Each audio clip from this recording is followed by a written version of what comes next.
Hola oyentes de Radio Sefarad y bienvenidos nuevamente a esta sección Un siglo sin Mendele con Varda Fishbein. ¿Qué tal, Varda? Hola Jorge, hola a los oyentes de Radio Sefarad. Bueno, ya saben que estamos celebrando de alguna manera o homenajeando un siglo después de la muerte del gran escritor Mendele Moichersfoirim, así se le conoce artísticamente, que falleció en diciembre de 1917 y al que junto con Varda Fishbein estamos dedicando estos programas. Hoy es la tercera entrega. Si se han perdido las anteriores, pues búsquenla aquí en la radio, en Radio Sefarad, y las encontrarán muy fácilmente escribiendo el nombre de Mendele o el nombre de Varda Fishbein. ¿Qué nos vas a contar hoy de este escritor? Bueno, continuando con este merecido homenaje, como tú has dicho, diremos que Abramovich explicó en su momento que se tuvo que marchar obligadamente de Berdichev en el año 1869 porque una de sus publicaciones, la pieza teatral Die Taxe, el impuesto, había molestado a los privilegiados de aquella ciudad. Era habitual que Mendele acompañara los títulos de sus obras con subtítulos explicativos acerca del argumento. Así hemos visto en una entrega anterior que el hombrecillo llevaba como subtítulo Confesión de Yitzhak Abrom el mandamás. En el caso del impuesto, el subtítulo es O la banda de benefactores de la ciudad. En este drama, el autor disecciona a la sociedad del shtetl y sobre todo critica ácidamente a los dirigentes comunitarios, poniendo en evidencia cómo intrigan para obtener rentabilidad de un impuesto que ellos mismos han decidido que se pague y sus malas prácticas para explotar a los más pobres. El impuesto en cuestión se aplicaba a la carne kosher, que es la que los judíos pueden comer de acuerdo a sus leyes dietéticas religiosas, y que fijaba y administraba un organismo comunitario específicamente destinado a recaudarlo, y los judíos más humildes, la mayoría, apenas si podían afrontar la suma que debían pagar. Uno de los personajes de Die Taxe, Shloime Becker, intenta ayudar a los desfavorecidos, interceder por ellos, y por esa razón despierta la desconfianza y la animadversión de los poderosos, a tal punto que finalmente, imposibilitado de ayudar y de cambiar la situación, abandona la ciudad donde transcurre la historia. La ciudad es uno de estos territorios inventados por Mendele, Glupsk, que los estudiosos ven como un reflejo de Berdichev, es decir, la ciudad donde él residía. Es una pieza satírica y mordaz, más un análisis sociológico que un trabajo artístico, digamos. Y como dijimos, según el autor, fue esta publicación la que había puesto en peligro su vida y la de su familia. Pero lo cierto es que unos meses antes, Mendele ya se había marchado para instalarse en Jitomir, también en la provincia ucraniana de Volhynia. Probablemente la verdadera razón de su traslado fue que su suegro había muerto y los negocios que éste regentaba hacía tiempo que habían declinado.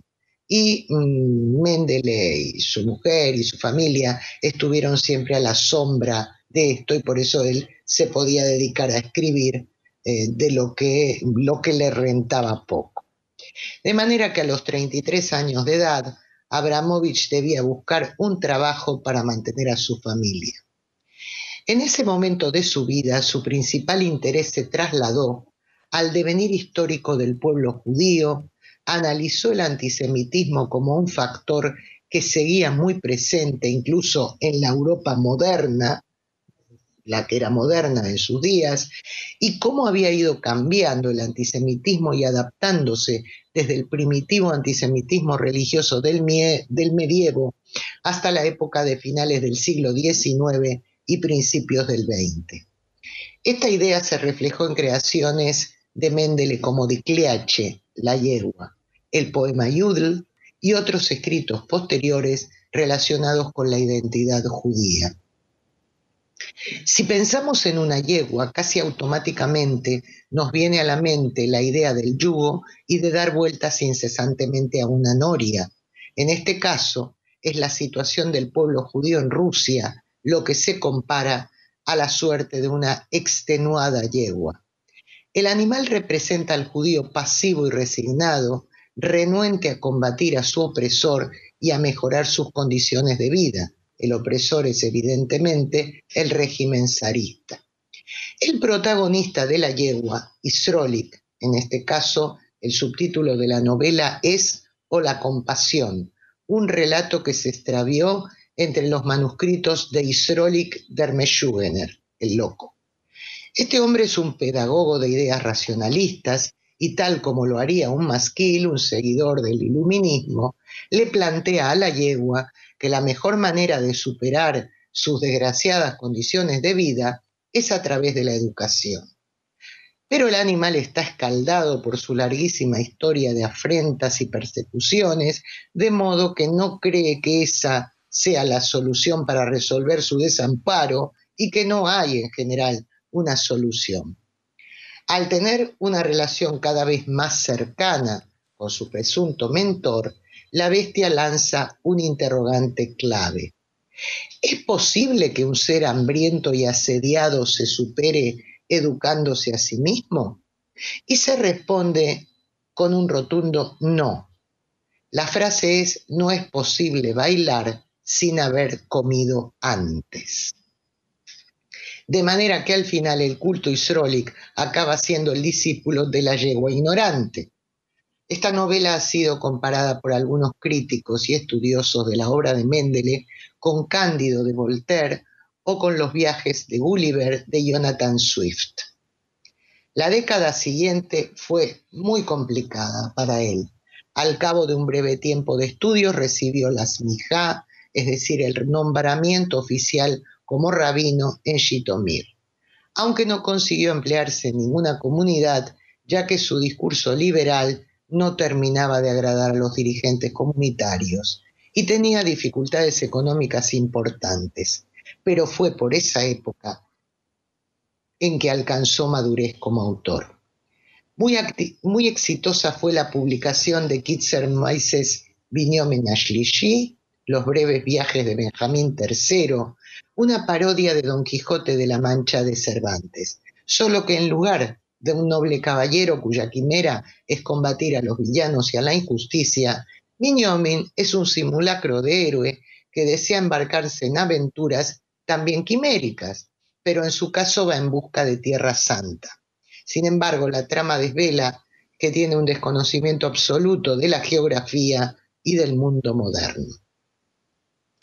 Mientras que su narrativa de ficción anterior era de factura más sencilla y elemental, estas obras significaron su consolidación como un autor brillante, de gran talento y de un estilo singular. En cuanto a su vida personal, esta fue probablemente la época de la mayor crisis que tuvo. Sufrió la pérdida de su hija Raquel, una artista, y Mijoel, su hijo mayor, un hombre de ideas radicales, fue arrestado y solamente lo liberaron a cambio de que abandonara el judaísmo. Este hijo también moriría años más tarde, en 1912, en un vuelo entre Berlín y San Petersburgo. En 1881 Abramovich recibió una propuesta para ser el administrador de un Talmud Toire, de un instituto de enseñanza religiosa de la comunidad judía de Odessa, un puesto que aceptó con mucho gusto porque pensó que le daría el respiro económico que necesitaba. Sin embargo, y aunque siguió con ese trabajo hasta su muerte, las condiciones no eran tan cómodas como imaginaba y con frecuencia tenía que enfrentar situaciones conflictivas con los dirigentes comunitarios de ese Talmud Toire.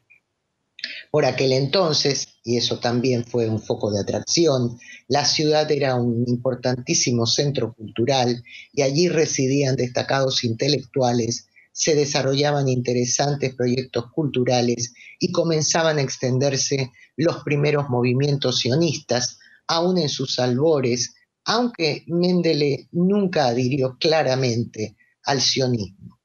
Inmediatamente de llegar allí fue introducido en el grupo de intelectuales y artistas judíos, lo que renovó en él su instinto creativo. En esta ciudad escribió Der Prizif, el servicio militar, título que no sería el último de su creación. Siguiendo una larga tradición judía que se inicia con la propia Torá, con la Biblia hebrea, Mendele, así como hemos dicho que a ciertas localidades les ponía nombres que reflejaban su situación social o la condición de sus habitantes, en algunas obras también denominaba a sus personajes con apodos que nos desvelan su personalidad, su aspecto físico o la tarea comunitaria que tienen, como también su papel en el grupo de los dirigentes. Algunos de estos apodos son burlones o directamente mordaces. Es el caso de Ditaxe, el impuesto, historia que transcurre en el ficticio Shtetl de Glubsk, que como hemos dicho representa a la ciudad de Berdichev. Vamos a conocer un texto de esta obra, concretamente el texto final, la despedida del observador crítico ya mencionado, Shloime Becker, que no consigue ayudar a los desamparados ni modificar la situación social de la ciudad, por lo que decide abandonarla. Becker, en el momento en que va a decir este texto, acaba de cargar su carro con sus escasas y miserables pertenencias y antes de marcharse le desea a Glubsk que tenga una buena vida, a la ciudad en sí misma y a sus gentes que describe como pálidas, desfallecidas, enfermizas y desdichadas. Besa emocionado una bolsita que se lleva de recuerdo y que contiene lodo. Un lodo, explica, formado por polvo de la tierra del patio de la casa que habitó en Glubsk, mezclado con las lágrimas vertidas por todos aquellos desdichados que le visitaron y le contaron sus desgracias. Y este es el texto de su último adiós. ¡Ay, Glubsk! Una desgracia divina se ha cernido sobre ti. Te castiga con sus 4 terroríficas plagas. Te castiga con hambre, epidemia, cólera e incendios, y con fieras de todo tipo, los benefactores de la ciudad. Dios te ha castigado, que Dios se apiade de ti, que Dios dote al bueno y piadoso, misericordioso gobierno de buen corazón para que te contemple con gracia y compasión, que investigue, que busque todos los indicios y aleje de ti la injusticia, que te dé valor y te acoja bajo su cuidado, que consiga que haya en ti un orden positivo, para que ya no se oigan llantos en tu interior, ni suspiros de las pobres gentes, de las gentes atormentadas y perseguidas. Que cada individuo que viva en ti sea feliz y que seas un ejemplo para todos los demás pueblecitos judíos. Hasta ahora, por desgracia, no te ha ido bien, no te ha ido nada bien. Y dicho esto, Becker espolió a los caballitos y siguió su camino. Entiendo. Hasta aquí hemos llegado. Dime, Jorge. No, digo justamente que entiendo que este es el final de esta entrega. Todavía nos queda una más para completar este homenaje. Muchas gracias, Barda, y volveremos a encontrarnos la semana que viene. Hasta entonces, Jorge.